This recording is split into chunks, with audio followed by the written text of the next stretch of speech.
Trading finance. Today's video we'll be talking about some earnings trades. So right now I'm using Fidelity.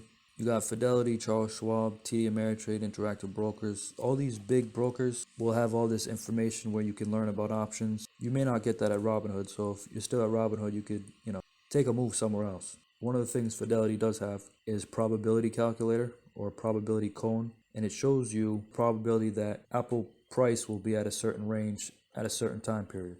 I did a video about standard deviation before, and I'll link it on top, but one standard deviation is what's closest to the mean or the average, and where the price of Apple will stay majority of the time, or 68% of the time, Apple will stay in a one standard deviation. When you go out further to 2 standard deviations, 3 standard deviations, it's pretty much the stock's in no man's land, and it's most likely not going to hit. So if you're buying calls, it helps to know where the average is. It helps to know where the stock most likely will end up. At least stay in a 1 standard deviation, even if it's the high end, the 175s, because the likelihood that it hits 275 in a short period of time is very unlikely. That's like a lottery play. If it hits, you'll make a lot of money.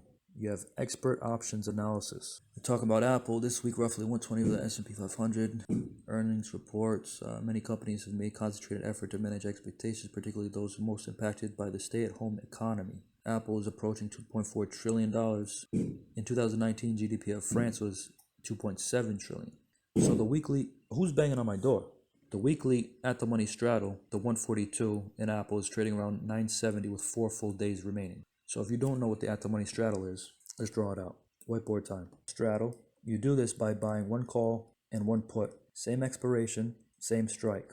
You want Apple to have a strong move in either direction. It could either be on the call side, you want Apple just to maybe hit like 160, or on the put side, where you'll make money if Apple goes down a lot. Let's say Apple goes down to 110. The reason you buy both is because you don't know which way it's going to go. But you need it to move enough that you make so much money on one side that it offsets the loss on the other. So that's the at the money straddle. And ATM just means at the money. Meaning if you're looking at the option chain, right, let's say it's 135, 140, 145, and the price of Apple is 142 right now, the at the money would be whatever's closest to the price of where Apple is right now. Forecast an up and down range of 6.8% in coming days, going back 5 years, 20 earnings events.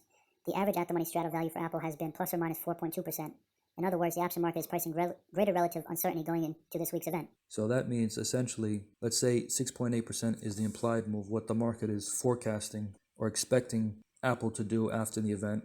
It's going to move up or down 6.8%. That's the implied move. But they say the realized move, the move that actually happened, was only 4.2%. So the market tends to over predict, or the market tends to think that the move is going to be greater than it actually is. Apple is always one of the most actively traded option products in the market. On average, nearly 1.5 million Apple options trade daily. The interest lends itself to diverse liquidity sources and narrow bid-ask spread. One of the largest spread trades on the day looks like a 3-way spread using the April cycle options. Given the expiry, that's not an earnings play in the typical sense, but the structure is interesting. Based on pricing, it seems like a trader bought the April 135, 125 put spread and sold the 118.75 puts. Let's check that out. Let's see what that looks like on Thinkorswim. All right, let's look at Apple. Let's look at the trade. April 135.25 put spread.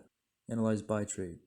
Vertical 4,005. They bought the 135. They sold the 125. So they did that, and then now they added something else. They added the 118.75. They sold that risk profile. So this is what their trade looks like. Despite being long a put spread, this position is long delta as of today as a function of the short 118.75 strike puts. So long delta meaning they'll make money as the stock goes up because they're short 118.75 puts. When you're short puts, that's a bullish trade, meaning you expect the value of puts to go down. It's like shorting a stock. You short at the high of puts and you buy it back when it's lower value. Given the size of the trade, the current delta exposure is 7,700. The position is to short about 2,200 gamma and has a positive theta of about 12,300. So when you're short gamma and positive theta, that's essentially a premium collecting play where you make money for selling the options. Like it said before, where the expected move was 6.8%, but in reality, it usually only moves about 4%. That's what they want. That's what they want to capitalize off of. What they don't want to move beyond the 6%. Because then they will start losing money. It's even worse if it goes down further than the expected move, down more than 6%. Then they would lose a lot of money because they're short the puts as well. and positive theta. Whenever you sell options, it's usually positive theta because you collect money as the option becomes closer to the expiration. If you just buy calls, you're negative theta. Every day you hold that option, you lose a little bit of money. And as it gets closer to expiration, the amount of money increases at a higher rate because, there's only so much time left. Position is also short about 47,000 Vega based on current underlying and IV levels. When you're short Vega, you expect volatility to go down. You make money as volatility goes down. Now let's take a look at how this trade will perform at expiration, assuming no underlying Apple stock position. Well, this is a big trade. If you put on a trade this big, I bet this is a firm that owns a lot of Apple shares anyway. So this is just kind of like collect a little bit of something during earnings, a little bit of cash. So if you want to take this trade, you could take it. As you can see, the position is long premium. So if Apple continues higher and the spread is held until expiration, the trader could lose more than $36K in option premium. The position would break even at 134.10, and it will make money between the top break even and 109.65, where they would be exposed to further losses as a result of being net short puts. This is their trade. The blue represents your P&L at 417.21, and the purple is today. So if it stays in a range, right, tomorrow they'll have money. They could sell it right there for a profit. But if it goes beyond that range where they're not expecting the move, then they're going to start losing money. And their max gain is over here on 417.20. If it stays around 118 to 125, they make the most amount of money right there. You could take this trade. Let's say you only bought 5 of them. Your max gain would be 4,575. You can make a little bit of money if it stays flat right after earnings. That would cost you about $1,771.50. So if you got $1,700 laying around and you want to take on this trade, you just don't want crazy moves. You don't want a crazy move upward and you don't want a crazy move downward. And you don't start losing money in April until it goes below 109.